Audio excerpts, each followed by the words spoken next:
भगवान श्री कृष्ण को नमस्कार करते हुए आप सभी का अनंत एकेडमी ऑफ मैथमेटिक्स में स्वागत है। मैं योगेश्वर दयाल आज आपको कराने जा रहा हूँ स्क्वैट्स थ्योरम। देखिए दो थ्योरम है, एक तो यंग्स थ्योरम और एक ये स्क्वैट्स थ्योरम। मोस्टली इन्हीं में से कोई एक हर बार आती ही है,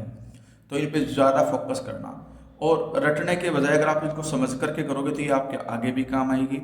और एग्जाम में रटी रटाई चीज़ें बोलने का खतरा रहता है, समझ के करने वाली चीज़ों को आप जैसे तैसे करके आप बढ़िया तरीके से लिख करके आ सकते हो।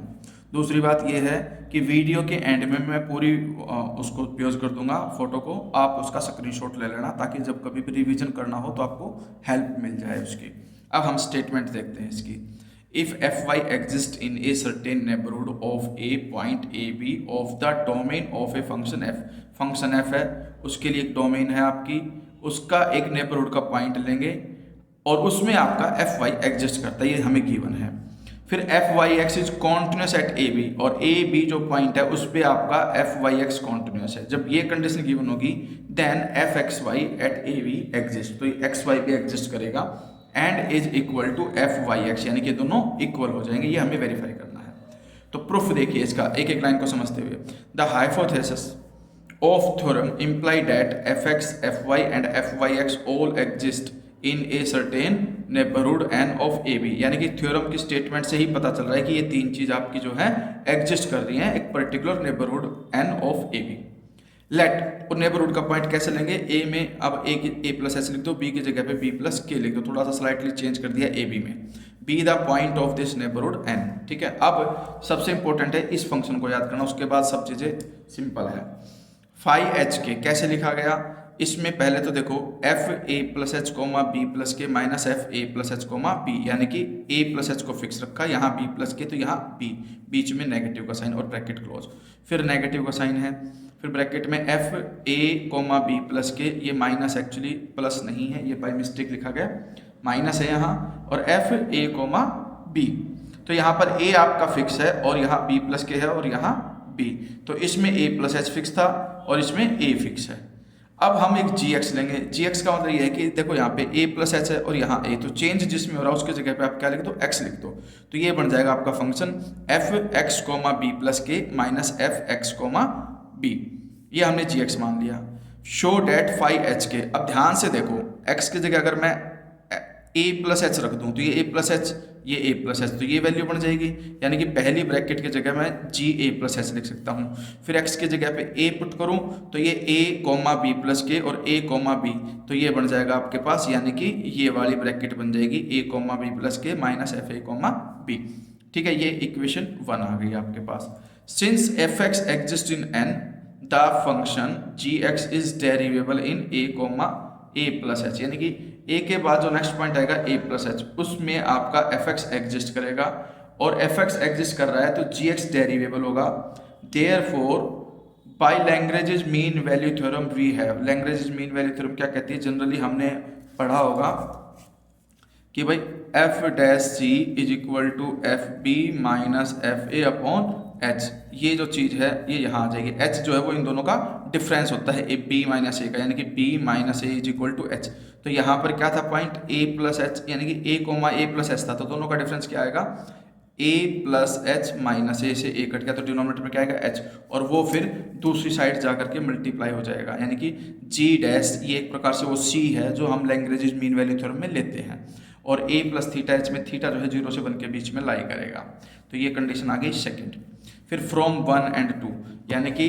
इस वैल्यू की जगह हमने ये वैल्यू रखनी है अब यहाँ, तो phi H comma K is equal to H G dash A plus theta H, क्योंकि ए बी के इक्वल है, बी सी के इक्वल, तो ए और सी दोनों को इक्वल रख दो, रख दिया।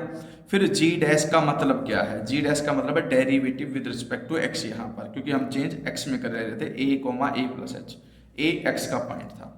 तो इसमें डेरिवेटिव कर दो विद रिस्पेक्ट टू एक्स, तो जी डैश एफ डैश, यानी कि एफ डैश के बजाय विद रिस्पेक्ट एक्स में यहाँ पे पार्शियल लगाओगे आप, तो ये एफ एक्स हो जाएगा, ये एफ एक्स, साथ में एक्स की जगह पे पॉइंट क्या रख देना, ए प्लस थीटा एच, तो जहाँ कहीं भी आपको इसमें एक्स दिखे वहाँ ए प्लस थीटा एच और यहाँ भी ए प्लस थीटा एच रख देना, तो ये कंडीशन बन जाएगी f x a plus theta h comma B plus k minus f x a plus theta h comma b, equation 3 आ गई। Again since F Y x जो है वो एग्जिस्ट करता है in neighbourhood n of A b, the function f x is derivable with respect to y. जो function है f x वो डेरिवेबल है with respect to y in b comma B plus के, यानी कि अब हम विद रिस्पेक्ट टू में लेंगे तो चेंज जो है वो बी के पॉइंट में करेंगे, B comma B plus K. And therefore by Lagrange mean value theorem we get, अब जो इसके अंदर ये वैल्यू है इसको लेफ्ट में रखेंगे, इज इक्वल टू में कांस्टेंट वैल्यू के रखेंगे, और जो ये फंक्शन है एफ एक्स इसका विद रिस्पेक्ट टू वाई कर देंगे हम। तो यहाँ पे क्या आ जाएगा एफ वाई एक्स एट, और सी की जगह पे यहाँ पे बी प्लस थीटा के हो जाएगा, क्योंकि विद रिस्पेक्ट टू वाई कर रहे हैं तो बी वाले पॉइंट में चेंज होगा, जहाँ पे थीटा डैश जो है वो 0 और 1 के बीच में लाई करेगा। तो ये दूसरी कंडीशन आपको याद रखनी है, ठीक है। अब हम नेक्स्ट पेज पे क्या करेंगे वो देखिए। सो फ्रॉम 3, अब फाइव एच के इज इक्वल टू एच में था, और वो जो पूरी बड़ी ब्रैकेट थी इक्वेशन वाली है, इसकी जगह पे मैंने ये वैल्यू पुटअप कर दी f Y x a plus theta h b plus theta k, यानी कि ये वैल्यू आई ये इसके इक्वल है। तो वही चीज़ यहाँ पर चेंज करके लिखी है कि भाई जो फाइव एच के है वो क्या है, एच तो पहले से ऑलरेडी था, के के साथ में ये वैल्यू और आ गई, वो हमने रख दी यहाँ पर। अब इन्होंने क्या किया है नेक्स्ट स्टेप में वो देखिए कि भाई जो आपके पास फाइव एच के था, ये आपके पास फाइव एच के की वैल्यू न्यूमरेटर में रही, जो इधर एच के था उससे पूरी इक्वेशन को क्या कर दिया डिवाइड, ठीक है। डिवाइड करने पे 1/h तो बाहर रह गया, पहली ब्रैकेट के अपॉन में के रख दिया, माइनस में सेकंड ब्रैकेट के अपॉन में भी के, तो एक प्रकार से जो एच के आएगा वो उधर जाकर के मल्टीप्लाई हो जाएगा, वही कंडीशन है, यानी कि इस एच के से इसको भी इसको डिवाइड कर दिया, और 5 एच के की जो सबसे पहला 5 एच के हमने लिया था उसकी वैल्यू पुटअप कर दी। इसके बाद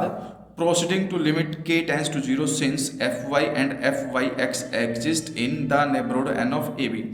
अब लिमिट k टेंस टू 0 ले रहे हैं, और ध्यान रखना चेंज जो है वो y की पोजीशन में है, b plus K b plus K और b y की पोजीशन में चेंज है, लिमिट k टेंस टू 0 ले रहे हैं, और एफ वाई और एफ वाई एक्स एग्जिस्ट करते हैं, इसलिए ये जो कंडीशन है आपकी ये partial derivative with respect to y का फॉर्मूला बन जाएगा। इसको मैं F Y A plus H comma B लिखूंगा, और माइनस में इसको मैं लिखूंगा एफ वाई ए कोमा बी, क्योंकि इसमें तो देखो आपका a प्लस एच फिक्स है और इसमें a फिक्स है, तो इसलिए इसमें तो a कोमा बी आ जाएगा, इसमें एफ ए प्लस एच कोमा बी। कोई से में भी b प्लस के नहीं आएगा क्योंकि k टेंस टू 0 है, और अपॉन में ये बच गया h, ठीक है। अब हमने क्या किया,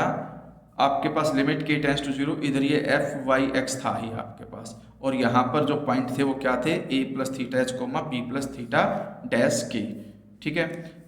अब k टेंस टू 0 का मतलब यही लिखा जाएगा, बस यहाँ पर k को 0 रख दोगे तो a plus theta h comma b. Again taking limits as h tends to 0 since F Y x is continuous at a comma b, ठीक है, कि जो ये है ये कॉन्टिन्यूस है, वी गेट, तो लेफ्ट में जो है एफ वाई कॉन्टिन्यूस है उसका फिर से विद रिस्पेक्ट टू, यहाँ पे देखिए जब h की लिमिट टेंस टू 0 लूँगा तो यहाँ पर a प्लस एच और a, यानी कि x वाले कोऑर्डिनेट में चेंज हो रहा है, ठीक है। और ये डेफिनेशन बन रही है डेरिवेटिव की, partial derivative with respect to x because x is changing from a plus h to a। तो इसको मैं क्या लिख सकता हूँ, एफ एक्स वाई, लेफ्ट में एफ एक्स वाई हो गया, राइट में h टेंस टू 0 रखूंगा तो ये वैल्यू 0 होकर के एफ वाई एक्स एट ए भी आ जाएगा। यही हमें वेरीफाई करना था, यहाँ पे आपकी थ्योरम फिनिश हो गई। अब मैं थोड़ी देर के लिए आपका पेज रोक रहा हूँ, आप स्क्रीनशॉट ले लो इसके। सबसे पहले तो ये देखो यहाँ से यहाँ तक है, मैं थोड़ा सा बड़ी कर देता हूँ इसको, ठीक है। ये आप स्क्रीनशॉट लो और इसका भी स्क्रीनशॉट ले लो।